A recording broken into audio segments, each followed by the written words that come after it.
자, 오늘 말씀 요한복음 15장 12절에서 17절 이 말씀의 제목은 이렇습니다. 선포합시다. 시작하면 나와요. 시작.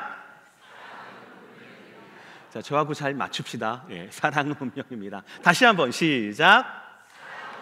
입니다.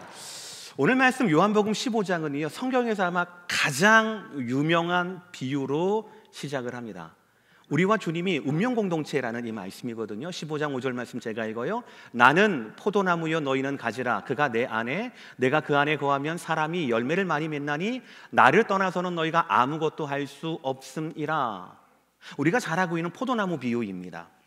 우리와 주님과의 이 사이는 나무와 가지처럼 뗄래야 뗄 수가 없는 운명 공동체라는 것이지요. 나무에 붙어 있는 한 가지는 아무런 애쓸 것, 걱정할 것이 없습니다. 폭풍을 걱정할 일이 없고요, 가뭄을 대비할 것도 없습니다. 그저 이 나무의 가지는 단단히 고정되어 있으면 전부 해결이 되는 것이죠. 우리는 이런 비슷한 관계를 인간관계에서 이미 경험을 했습니다. 바로 어머니 품에 안긴 어린 아이이지요. 구체적으로 그것이 무엇입니까? 어머니를 떠나지 않는 아이입니다. 그리고 성경에서는 우리에게 이 어린 아이 같은 믿음을 가지라라고 말씀을 해요. 엄마가 나의 모든 필요, 목마름과 배고픔과 그리고 불편함을 해결해 줄 것이라는 것을 계산해서 알고 선택하는 것이 아니라 본능적으로 안기는 것입니다. 그래서 무슨 일이 있으면 엄마 품을 찾는 것이지요. 많은 성도님들이 하나님을 개념적으로 이해를 합니다. 지식으로 알려고 합니다. 그리고 하나님을 성경 공부와 그리고 여러 가지 교리를 통하여서 경험으로 하나님을 내가 압니다라고 이야기를 하셔요. 그러나 성경에서 하나님을 안다라고 하는 것은 바로 뭐냐면 하나님과 함께 산다라는 겁니다. 하나님과 함께 거한다라는 거예요. 하나님과 함께 붙어있다, 연결되어 있다라는 뜻이지요. 하나님을 안다라는 것은 어린아이처럼 부모님을 의지하고 의존한다는 것이고, 어린아이처럼 그 어머니 품에서의 어머니의 존재와 어머니의 능력을 믿는 것이다 라고 말할 수가 있을 겁니다. 사랑하는 성도 여러분, 우리는 어머니 품에 안긴 어린아이와 같아야 합니다. 주님 앞에서, 주님 안에서 우리는 모든 것을 맡겨야 합니다. 이것이 기본이에요. 그리고 우리가 주님과 연결되어 있으며 모든 것을 주님께 의지해야 한다라고 하는 이 진리에서 오늘 말씀은 시작이 된다는 거예요. 첫 번째 말씀입니다. 사랑은 받은 사랑에서 시작이 된다라는 거예요. 제가 좀 찾아봤는데 영어 표현에는 이런 표현이 없었던 것 같아요. 우리나라 표현에만 존재하는 건데요, 내리사랑이라는 말 아시죠, 여러분들? 내리사랑이라는 말이 있습니다. 참, 내리사랑이라는 이 말이 사랑의 본질을 잘 설명하는 것 같아요. 부모님께서 우리를 사랑하셨고 지금도 사랑하시죠. 우리는 결코 그 사랑이 더 큰 사랑으로 갚을 수가 없어요. 상상을 못합니다. 근데 억울하지 않은 것이 바로 뭐냐면 저 또한 저의 자녀들에게 이 자녀들이 상상할 수 없는 그런 사랑을 행하고 있거든요.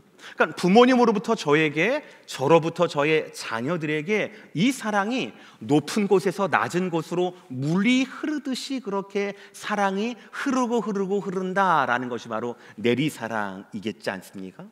그렇습니다. 우리가 나면서부터 처음 사랑이라는 감정, 아니 사랑이라는 실체를 누리는 것은 남녀 간의 호감의 사랑이 아니라 주로 부모님께, 가정으로부터 받은 사랑이다라는 것이, 그 가정의 따뜻한 사랑을 통하여서 우리는 사랑이라는 감정이 참 따뜻한 거구나, 사랑이라는 것은 분명한 큰 위력을 갖는 것이구나 라는 것을 깨닫게 돼요. 이 사랑은 그 사랑하는 대상을 위하여서 모든 것을 내어주고 아끼지 않는 것이기 때문에 그렇거든요. 그러니까 사랑을 받으면 그 사랑 알 수가 있고 그 사랑을 행할 수도 있다라는 것이죠. 물론 이런 말씀을 드리면, 하나님 저희 가정은 깨어진 가정이었어요.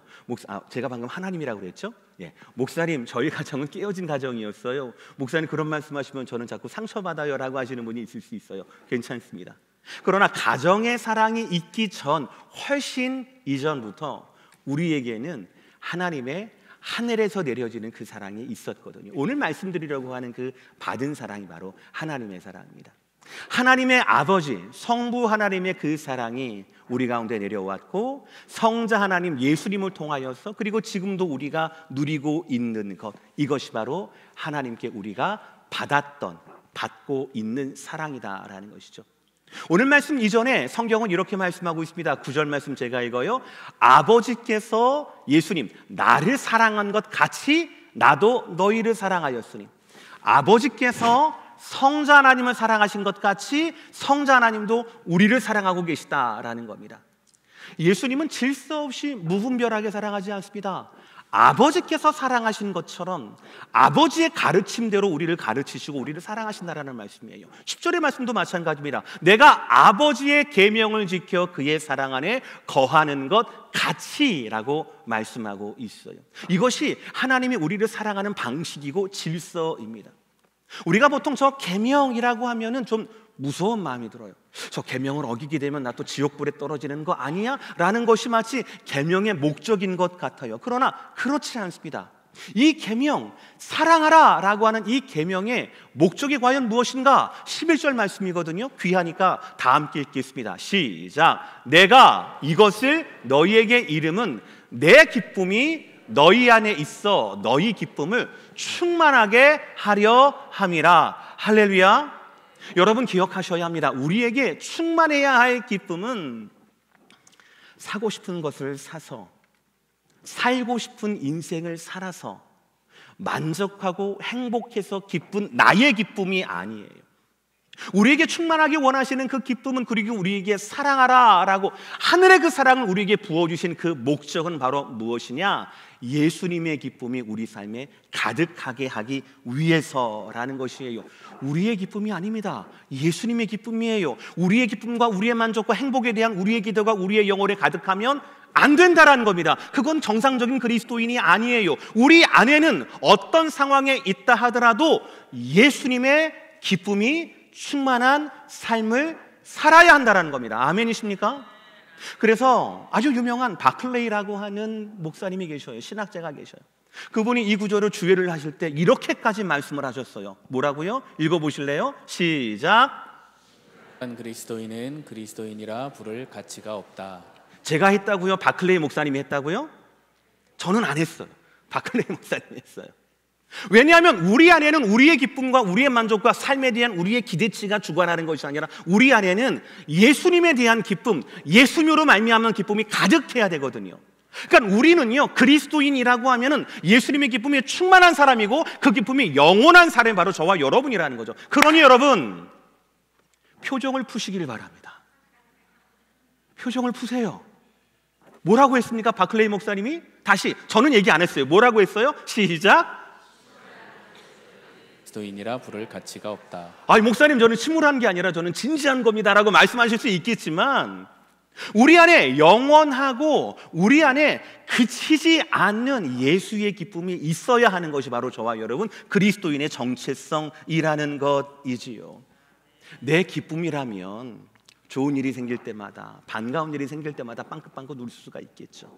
그러나 우리 안에 가득해야 할 것은 예수의 기쁨이에요. 아니 목사님, 어떻게 내가 병들었는데, 우리 자녀가 저 모양인데, 우리의 가정이 이렇게 힘든데 어떻게 내가 기뻐할 수 있겠습니까? 맞아요. 여러분의 기쁨이 아니라니까요. 우리 안에 흘러야 할, 우리가 받고 누려야 할, 우리가 받고 흘려보내야 할 이 기쁨은 나의 기쁨이 아니라 주님의 기쁨이다라는 것.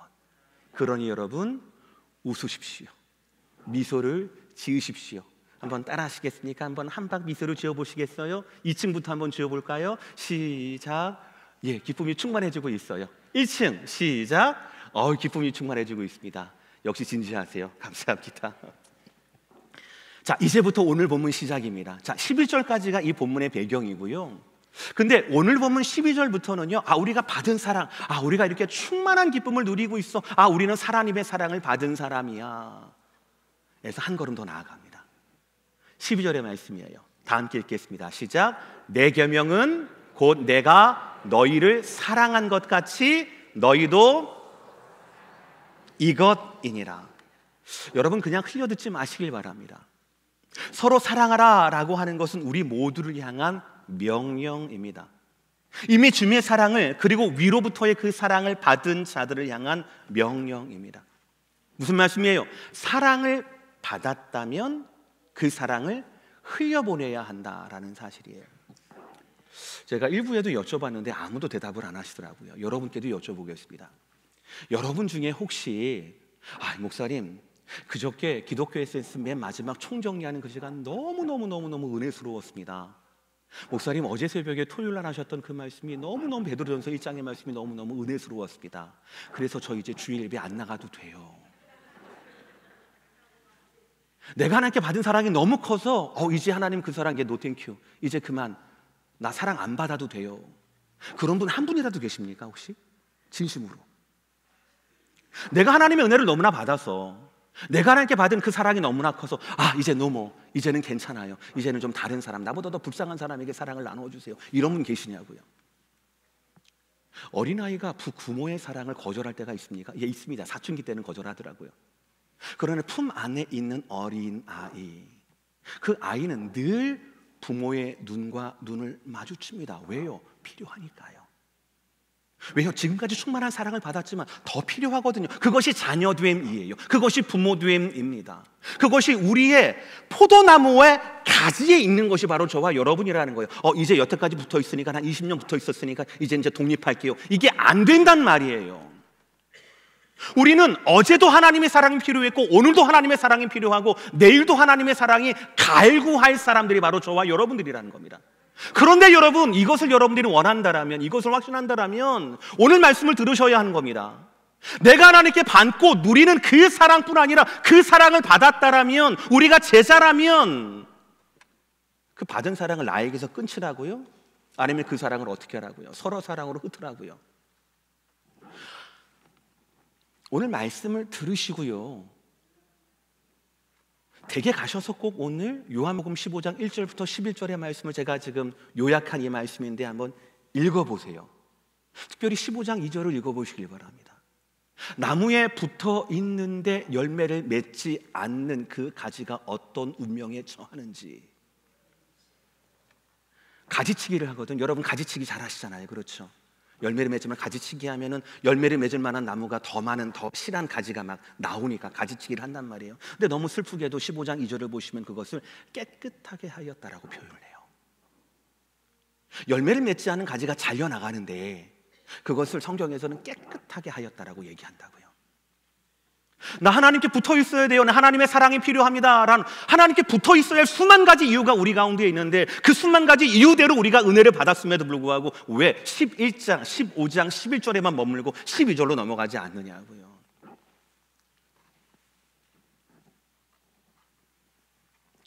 여러분, 우리가 받고 우리가 흘려보내야 할 그 사랑은 두 번째, 말잔치가 아니에요. 말잔치가 아닙니다. 1절부터 12절까지 하나님은 위로부터 우리에게 부어주시는 사랑을 주십니다. 주님을 통해서 부어주셔요. 그리고 12절부터 주님께서는 이 사랑 받은 자들은 서로 사랑하라 라고 하는 새로운 계명을 주셨습니다. 그러나 이것은 새로운 이야기가 아니에요. 예수님은 이미 제자들의 발을 닦으셨을 요한복음 13장에서부터 서로 사랑해야 돼, 이것이 제자의 정체성이야 라고 말씀을 하셨어요. 15장 35절 제가 읽어요. 너희가 서로 사랑하면 이로써 모든 사람이 너희가 내 제자인 줄 알리라 라고 말씀을 하세요. 그러니까 오늘 15장에 나와 있는 이 말씀은 사실은 13장에 말씀하셨던 것들의 강화입니다. 강조예요. 그래서 오늘 15장에서는요, 너희가 내 제자가 되리라, 서로 사랑 제자, 이 등식에서 한 걸음 더 나아갑니다. 예수님은 서로 사랑하게 되면 제자를 넘어서서 이제는 너희가 내 친구가 될 것이다 라고 인정을 해주셔요. 오늘 본문입니다. 13절 14절 말씀 다 함께 읽겠습니다. 시작. 사람이 친구를 위하여 자기 목숨을 버리면 이보다 더 큰 사랑이 없나니 너희는 내가 명하는 대로 행하면 곧, 할렐루야, 14절에서 나의 명하는 대로 행하면 친구라고 말씀하셨거든요. 그 명하는 것이 무엇입니까? 13절에 서로 사랑이다 라는 거예요. 예수님은 제자들에게 당신이 받은 사랑을 쏟아부어 주셨어요. 나누어 주셨습니다. 그 마음을 나누어 주셨습니다. 따라서 제자들이 예수님의 제자가 되려면 13장 35절의 말씀처럼 예수님처럼 서로 사랑하면 되는 거예요. 그러면 세상이 세상이 제자들이 예수님의 제자인 걸 알게 될 거예요. 예수님께서 발을 씻기셨던 것처럼 서로를 낮은 곳에서 섬기면 되는 겁니다. 그러면 예수님과 하나가 되고 예수님의 제자가 될 뿐 아니라 오늘 말씀에 의하면 예수님의 친구가 될 수 있다라는 것이에요.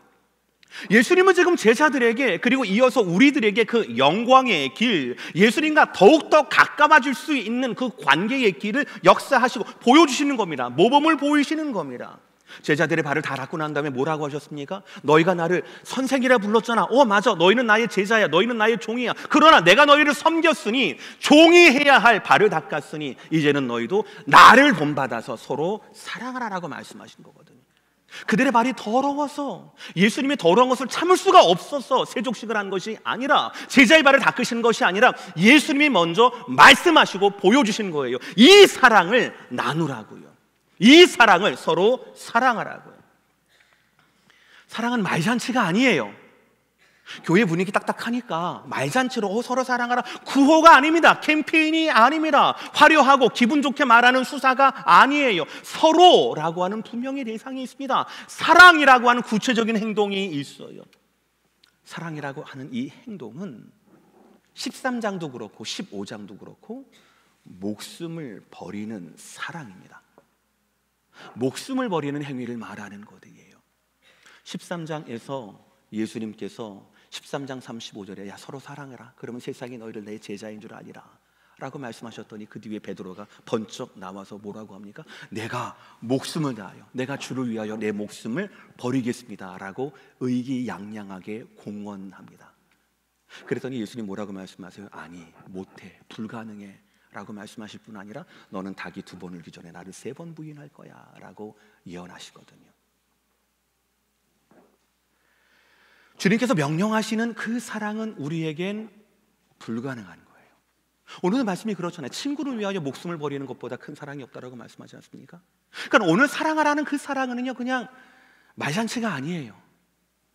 그냥 막 이쁘게 하는 그런 게 아닙니다. 목숨을 다하는, 진심을 다하는, 내 생명을 거는 그런 사랑이란 말이에요. 그런데 이것이 우리에게는 가능하지가 않아요. 우리 능력 밖의 일입니다. 우리는 우리 자녀가 우리 사랑하는 자녀가 아플 때마다 그런 생각, 내가 대신 아파줄 수 있다라면, 내가 대신 좀 몸을 바꿔서 내가 고통을 내가 다시 안을 수 있다라면 얼마나 수도 없이 생각했습니까? 그러나 그것이 아무리 진심이어도 아무리 간절해도 그런 일이 일어납니까? 그런 일이 일어나지 않아요. 아플 수도 없고 고생을 하거나 목숨을 바꿀 수가 없는 겁니다. 그래서 불가능하다라는 것이죠. 자, 그러면 오늘 말씀을 다시 보세요. 주님이 우리에게 새 계명을 주셨습니다. 친구가 되는 방법을 주셨어요. 서로 사랑하래요. 그런데 그 서로 사랑이 보니까 애초에 불가능한 것이에요. 안 되는 것이에요. 그러면 지금 예수님께서 아예 안 되는 일을, 갈 수 없는 길을 우리에게 가라고 하시는 겁니까? 아니거든요. 일대지를 생각해 보세요. 여러분, 우리가 서로 사랑해야 하는 그 사랑이 우리가 할 수 있는 사랑입니까? 아니면 우리가 하나님께 받은 사랑입니까? 받은 사랑이거든요. 할 수 있는 사랑이 아니라 우리가 받은 사랑이거든요. 완전히 차원이 다른 겁니다. 말씀을 보세요. 15절의 말씀 시작. 이제부터는 너희를 종이라 하지 아니하리니 종은 주인이 하는 것을 알지 못함이라. 너희를 친구라 하였노니 내가 내 아버지께 들은 것을 다 너희에게 알게 하였음이라. 지금 제자들이 서로 사랑하고 있습니까? 길에서 난리가 나는 거예요. 누가 첫째냐, 누가 둘째냐, 머리채만 안고 잡았지 막 싸움이 일어나고 있어요. 예수님은 예수님의 십자가와 부활, 그 구속을 말씀하는데 제자들은 권력을 이야기합니다. 제자들의 수준이 지금 이러고 있어요. 그 중에 한 명, 가룟 유다는 은 30에 홀려가지고요, 예수를 팔 생각을 가득하고 있는 것이 지금 제자들의 수준이라는 말이에요. 그런데 주님은 언제라고 얘기합니까? 야, 너희가 나중에 성령 받고 난 다음에, 깨닫게 되고 난 다음에, 그때 내가 봐서 너희들 중에서 정말 서로 사랑하는 사람들은 내가 인정해서 친구가 되게 해줄게 라고 말씀하신 게 아니에요. 15절 다시 한번, 이제부터는 이라고 얘기해요. 너희들의 수준이 안 되어도, 너희들의 자격이 안 되어도, 너희들의 깨달음이 아직 되지 않았어도 이제부터는 내가 너희를 종이라 하지 않고 친구로 하겠다라고 선포하신 겁니다. 여러분, 저와 여러분이 어떻게 예배자가 될 수 있었습니까?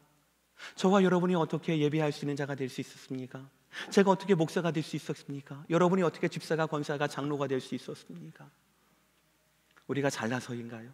가능성이 있어서요? 아니면 투자자를 잘 만나서인가요? 아니에요. 하나님의 선언과 선포 때문에 그렇다라는 것이죠. 전적인 하나님의 은혜 때문에 그렇다라는 것이죠.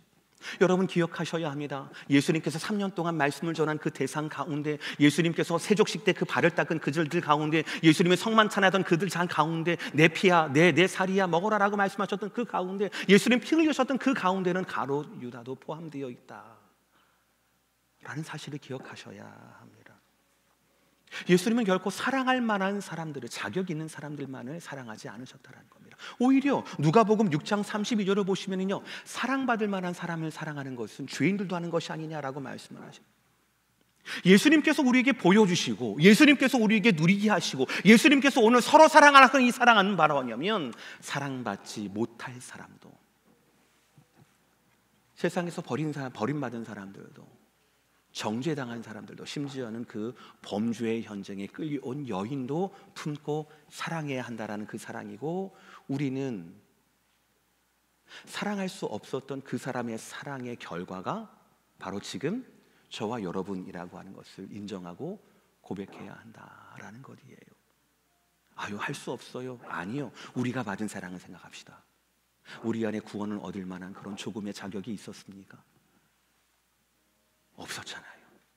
그럼에도 불구하고 구원을 받고, 그럼에도 불구하고 은혜의 물결을 오늘도 주시지 않습니까? 한 가지 더, 예수님은 13장에서 제자에서 15장 친구로 우리를 부르십니다. 친구는 친구를 잘 압니다. 여러분도 친구도 있으시잖아요. 그렇죠? 고향 친구 있으시죠? 학교 친구 있으시죠? 직장 친구 있으시죠? 교회 친구 있으시죠? 그 친구는 뭡니까? 공통의 기억을 가진 사람들이에요. 그래서 고향 친구 만나면 무슨 고향 이야기를 합니다. 직장 친구 만나면 무슨 얘기합니까? 직장 이야기를 하고 직장의 보스 이야기를 할 겁니다. 학교 친구 만나면 학교 때 어땠다, 선생님이 어땠다, 이랬다, 이런 얘기를 할 겁니다. 왜냐하면 그 친구와 나 사이에는 이런 공통점이 있거든요. 그러면 예수님께서 우리를 친구로 부르셨다, 요거까지 오케이. 자, 그러면 예수님과 우리 사이에 공통점이 뭘까요? 공유하는 것이 뭘까요? 무엇 때문에 예수님은 우리를 친구로 부르셨을까요? 이것이 중요합니다. 15절 마지막 절이에요. 다 함께 시작. 내가 내 아버지께 들은 것을 다 너희에게 알게 하였음이라. 할렐루야. 다시 말씀드립니다. 지금 제자들의 수준은 형편없어요. 베드로조차도 예수님 부인할 거예요. 그 누구도 예수님의 십자가를 반가워하지 않습니다. 그 누구도 예수님의 부활을 믿고 기다린 사람은 아무도 없어요. 그들의 수준은 형편없다고요. 그러나 주님은 15절에서 이제부터는 벌써 친구로 보내주셨어요. 그리고 완료형입니다. 내가 내 아버지께 들은 그것을 다 이미 너희에게 알게 하였다. 끝난 거예요. 이미 알게 한 겁니다. 이 다음 순간 여러분 잘 아시잖아요. 겟세마네 기도 동산에서 기도에 성공한 사람이 한 사람대로 있었습니까? 예수님 신문 받으시던 그날 밤에 그 성문 밖에서 예수를 위해서 기도하거나 손을 모으거나 예수는 우리가 구출해오자 했던 제자들이 하나라도 있었습니까? 다 실패해요. 다 실패한다고요. 그럼에도 불구하고 주님은 너무 신비한 말씀을 뭐라고 합니까? 내가 아버지께 들은 모든 것을 내가 다 너희에게 알게 하였다, 가르쳐 주었다라고 말씀을 하세요. 그리고 아버지에 대한 경험, 아버지 성부 하나님에 대한 이 지식이 내가 너를 친구로 부르는 이유다라고 말씀을 하시는 거거든요. 그것이 공유점이기도 한 것이거든요. 요한복음 16장 13절을 보시면 예수님이 또 이런 말씀을 하십니다. 성령이 너희에게 임하면, 진리의 성령이 너희에게 오시면 너희를 그 모든 진리 가운데 인도할 거야. 그때 깨닫게 될 거야 라고 말씀을 하셔요. 그러니까 주님은 우리에게 모든 것을 채워주셨고 그 모든 것을 열 수 있는 열쇠도 우리에게 약속해 주셨다라는 사실이요. 이것 때문에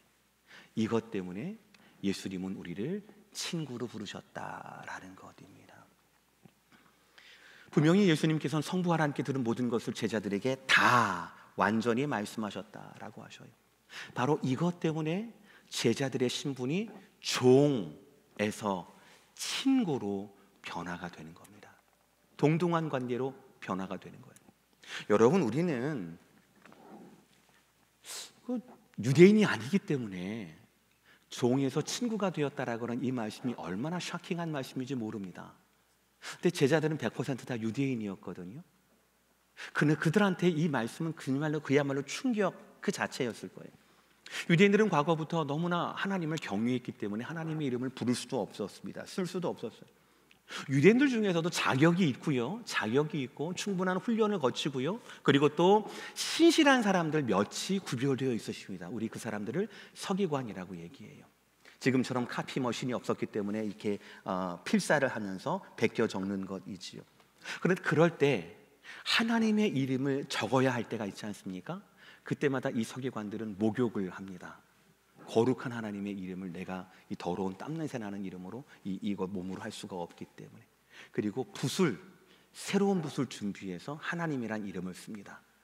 그리고 하나님의 이름을 기록했던 그 붓이 혹은 다른 거룩하지 않는 기록을 할까봐, 쓰여질까봐 하나님이란 이름을 쓰고 난 다음에 그 붓을 부러뜨렸대요. 그러니까 구약에 9373번 하나님의 이름이 나오거든요. 야훼, 옐로힘으로 나오거든요. 그러면 이 유대인들은요, 구약을 한번 쓸 때마다 9373번 목욕을 하는 것이고요, 9373번 새로운 펜으로 갈아 끼고 그걸 부러뜨려서 하나님의 말씀을 기록하게 된 것이에요. 이 정도였어요. 그러니까 그런 유대인 제자들에게 오늘 15절의 말씀처럼 야, 너희가 성부 하나님의 모든 것을 다 알아, 그리고 너희는 나의 친구야 라고 말씀하는 것은 결코 상상할 수 없는 일이었다라는 것이죠. 여러분 정신 차시기 바랍니다. 저와 여러분이 누리고 있는 이 은혜는요, 저와 여러분이 누리고 있는 이 복은요, 저와 여러분이 하나님을 아버지라고 부를 수 있고 예수님의 형제가 된다라고 하는 것은요, 상상할 수 없는 일이 지금 이루어지고 있는 거예요. 우리가 받은 이 사랑은 상상할 수 없는 사랑이고요, 우리가 누리고 있는 이 복은 헤아릴 수 없는 복이라는 겁니다. 우리가 받은 복이 상상할 수 없는 사랑이라고요. 그러니 우리는 우리가 할 수 없는 사랑을 할 수 있는 거예요. 우리가 할 수 있는 사랑이 아니라 우리가 받은 사랑으로 우리가 사랑을 해야 한다라면, 그러니 여러분 우리의 운명은 무엇입니까? 우리가 무엇을 향해 나가는가? 오늘 말씀의 결론입니다. 세 번째, 시작. 사랑은 열매를 향해야 합니다. 사랑은 열매를 향해야 해요. 여러분 보통의 일입니다. 보통의 이야기입니다. 흔히 우리 자녀를 부부사랑의 결실이라고 많이 얘기를 합니다. 그런 것 같습니다. 한 남자와 한 여자의 이 사랑의 총합보다 자녀가 태어나면은요, 이 자녀를 향한 총합이 이 둘의 총합보다 훨씬 더 큽니다. 새로운 우주가 열리는 것 같아요. 새로운 삶의 목표와 목적이 생기기 때문에 그렇습니다. 요한복음 15장에서 주님은 처음부터 우리에게 포도원 비유를 말씀하시면서 내가 포도고 내가 포도나무고 너희는 가지다라고 말씀을 하세요. 그리고 주님께 우리가 붙어 있어야 살 수 있고 가지인 우리가 해야 할 일은 단 한 가지, 열매를 맺는 것이다 라고 말씀을 하셔요. 열매는 가지 스스로 맺을 수가 없는 겁니다. 가지가 할 수 있는, 가지 스스로, 가지 혼자 할 수 있는 건 최대한이 꽃꽂이예요. 근데 꽃꽂이를 아무리 멋지게 한다 하더라도 거기에 열매가 날 수는 없는 것이거든요. 나무에 붙어 있어야 열매를 맺을 수가 있습니다. 그러므로 우리는 예수님의 가지로서 예수님의 삶, 예수님의 가르침, 예수님의 모범, 이것대로 살아야 한다라는 것이죠. 세상의 모든 나무와 그 나무의 가지들이 운명 공동체이듯이 예수님과 우리 또한 사랑이라는 운명으로 엮여 있다라는 것이죠. 그리고 이 모든 역사의 시작은 우리가 아니라 바로 우리를 향한 주님의 선택과 세움으로 말미암아 있다라는 겁니다. 15절 16절입니다. 시작. 너희가 나를 택한 것이 아니요 내가 너희를 택하여 세웠나니. 분명하게 선언하십니다. 원어로 보면 내가 너희를 택했다, 그리고 내가 나를 위하여 너희를 세웠다라는 의미가 돼요. 우리를 위해서가 아니라 예수님을 위하여서 우리를 세우셨다라는 말씀이에요. 그러니 여러분 한 분 한 분이 얼마나 소중하고 얼마나 사랑스러운지, 여러분 모두 한 분 한 분은 예수님의 이 세우심과 택하심을 받은 분들입니다. 주체가 예수님이고요, 그 목적도 예수님이에요. 그러니 예수님이 불러 모으신 우리 교회이고 우리 교회가 내세워야 할 것은 누구입니까? 바로 예수님이라는 거예요. 아멘이십니까? 우리 교회가 아니에요. 담임 목사가 아닙니다. 여러분의 우리가 재정이 얼마나 풍부하고 우리가 얼마나 활발한 활동을 하고 우리 교회가 얼마나 분위기가 좋은지가 아니에요. 우리가 모였으면 모인 목적대로, 부르신 분의 그 목적대로 우리는 예수의 이름만 드러나야 한다라는 것이죠. 우리가 할 수 있는 것은 오직 한 가지, 나를 택해 주시고 나를 세워주신 하나님께 감사하는 것. 제자된 우리가 주님께 할 수 있는 반응은 단 한 가지, 감사라는 것이에요. 그리고 최선을 다하여서 주님을 위해서 세우셨던 그 세움의 사명에 최선을 다해야 한다는 것이죠. 무엇을 위해 택하셨습니까? 무엇을 위해 세우셨습니까? 무엇 때문에 이 가지가 나무에 붙어 있는 겁니까? 바로 열매예요. 16절 하반절이에요. 시작. 이는 너희로 가서 열매를 맺게 하고 또 너희 열매가 항상 있게 하여 내 이름으로 아버지께 무엇을 구하든지 다 받게 하려 함이라. 아멘. 열매는 가지에서 맺힙니다. 신기한 것은 한 번 맺힌 열매는 또 맺히게 되어 있어요. 이것이 온전히 하나님과 함께하는 사람, 예수님과 연합하는 사람의 삶의 신비입니다. 노력하지 않아도 됩니다. 애쓰지 않아도 됩니다. 온전히 하나님께 붙들림만 되면은요, 시절을 쫓아서 꽃이 필 때도 있고요, 잎이 생길 때도 있고 잎이 질 때도 있으나 반드시 시절을 쫓아 열매를 맺고 있다라는 것이죠. 그러니 사랑하는 성도 여러분, 저와 여러분이 예수님께 붙어 있다라면 우리의 삶은 항상 서로 사랑이라고 하는 이 열매를 향해 가야 한다는 것이죠. 지금은 몽울처럼 작은 모습이지만 내 성격이 그렇게 표현한 성격이 아니라서 다 변명이에요. 하나님의 사랑 안 필요한 사람은 없잖아요. 은혜가 안 필요한 사람이 없잖아요. 그럼 오늘 말씀 뭐라고 합니까? 은혜를 받았으면, 위로부터 은혜를 받았으면 그 은혜를 서로 사랑으로 나누라라고 말씀하고 있잖아요. 그 말씀이거든요. 오늘 말씀이 서로 사랑해야 한다라는 말씀이거든요. 나무에 붙어 있으면은요, 나는 가지가 나무에 붙어 있으면 반드시 열매를 맺어 있어야 한다라는 것이죠. 여러분, 이 부르심이 누구를 향한 부르심입니까? 이 영광이 누구를 향한 영광입니까? 바로 주님께서 여러분을 부르신 것이고 주님의 영광을 위한 것이라는 것이죠. 이 세우심과 이 택하심의 목적이 어디 있다고요? 다시 한번 바로 열매에 있다라는 겁니다. 17절의 말씀 마지막이에요. 시작. 내가 이것을 너희에게 명함은 너희로 서로 사랑하게 하려 함이라. 아멘. 바로 서로 사랑이 열매였어요. 서로 사랑이 바로 열매였습니다. 그렇습니다. 지금 당장은 아니어도 우리의 신앙은 무엇을 향하여 가는 겁니까? 사랑을 많이 받는 것뿐만이 아니라 많이 받아서 어떻게 하자고요? 나 혼자 잘 먹고 잘 살자고요? 아니라니까요. 많이 받아서 어떻게 하라고요? 가지 끝에 열매를 맺자고요. 서로 사랑이라는 열매를 맺자고요. 형제를 돕자고요. 자매를 돕자고요. 뜻은 있지만 꿈을 피우지 못하는 학생들을 향하여 우리의 서로 사랑이 들어가자고요. 선교사님이 계신데 선교사님만 보낼 것이 아니라 그 선교사님 가운데 우리의 기도와 우리의 묵지를 보내자고요. 여러분, 우리는 하나님께 사랑받는 존재입니다. 그리고 그 사랑받았다라면 그 받은 사랑을 나눠야 할 공동체입니다. 그렇습니다. 우리는 사랑해야 할 존재예요. 사랑의 운명이라는 것이죠. 그래서 오늘 말씀의 제목이 따라합시다. 사랑은 운명입니다. 운명입니다. 바람둥이 고백이 아니에요. 우리의 고백입니다. 사랑받았으니 나누어져야죠.